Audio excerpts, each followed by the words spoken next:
Justin Bieber is back and hitting the road. Amber Rose is taking a lot of credit for one of Nicki's biggest hits. We have K-pop news with Monsta X and BTS. Eminem's daughter shares childhood secrets. And we hear from a new Hot 100 chart star.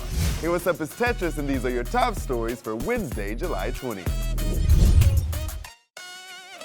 Justin Bieber is back. The singer announced his Justice World Tour will be hitting the road once again. I got my peaches out in Georgia. Oh yeah. I get my weed from California. That's that. Through his tour's official social channels, Justin let the world know his tour will return after postponing multiple shows due to his Ramsay Hunt syndrome diagnosis. According to the Post, the tour will kick off again at the Lucca Festival in Italy on July 31st. Details on the postponed string of shows in the U.S. will be announced later.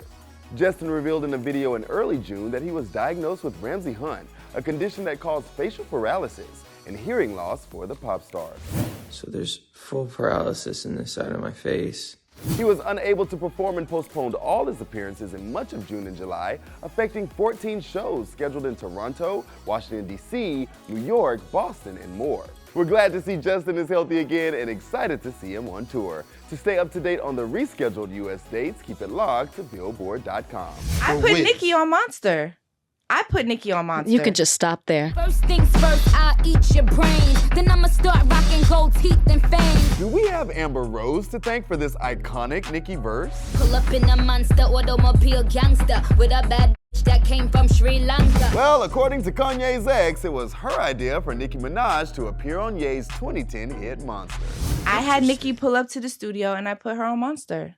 She told Rachel Lindsay and Van Lathan on the Higher Learning podcast that Kanye had no idea who Nicki was at the time, and Amber had to convince him to include her on the track.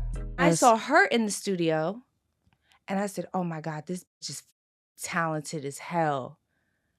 And then I went back to Kanye, and I was like, you need to get this girl Nicki on Monster. And he was like, who? What? No, I'm not. No. Oh, I think it's even better. Nicki almost didn't make the final cut because she was just too good.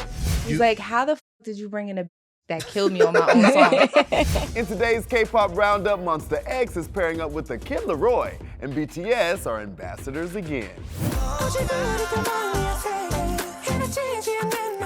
Nickelodeon is extending its brand to produce the channel's first full-on music festival to take place over 2 days at the Rose Bowl in Pasadena, October 22nd through 23rd.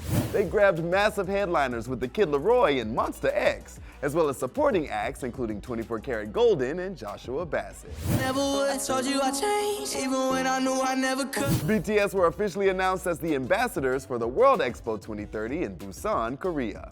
The boys will be holding a concert in October to boost South Korea's bid to host the expo in Busan.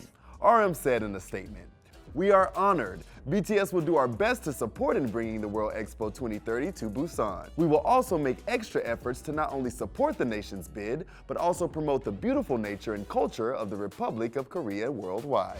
The best is truly yet to come." Thinking back as an adult, I'm like, wow, that's actually so surreal. Hailie Mathers is opening up about what it's like being Eminem's daughter. Have you ever loved someone so much you giving on for? Not the expression, no, literally giving on for. She addressed the surreal experience of life as a world-famous rapper's kid in her new podcast, Just a Little Shady, that she co-hosts with her childhood best friend, Brittany Edney. Hailie Jade and Brittany kicked off their podcast talking about their childhood, how they were inseparable, and what was at the core of their friendship. We thoroughly enjoyed snack time. Still do. Still is the core of our friendship. They also reminisced about a trip Eminem set for them at Disney World, where they were whisked away in a limo for a princess tea party and had dresses waiting for them. We were so happy and like so excited, but we didn't like get to appreciate that moment as much as now when we talk about it and think back on it. I mean, I'm jealous. The two went on to discuss the time Hailie Jade invited Brittany onto the tour bus for the first time and was thinking it was something every kid did. I thought like, oh, everybody else does this too. Not realizing that like, no, that's freaking weird. It sounds like they had a childhood to remember. Be sure to check out their podcast, Just a Little Shady. It's my first time on the Hot 100. I'm so blessed. I'm so thankful, man. Thank you guys so much. Shout out Billboard, shout out Brent, shout out the fans. Diamonds on me like Zimbabwe, on me like Beyonce. All black boy like I'm Chauncey. Our Billboard Hot 100 All Songs chart is the ultimate measure of success, so it comes as no surprise an artist is excited to hit the chart for the first time. Congrats are in order for Billboard Hot 100 All Songs chart first-timer Junie. He broke into the tally thanks to his feature on Brent Faiyaz's FYTB. Yo, what's up, you guys? It's Junie here. I just want to give a big thanks to y'all for getting me and Brent to number 97 on the Hot 100. It's such a beautiful thing. It's such a big thing for black music and hip-hop and R&B to be on the number 2 album in the country independently, as an independent artist. The track got 5.7 million US streams in its first week, according to Luminate. Shorty, it's only you and me.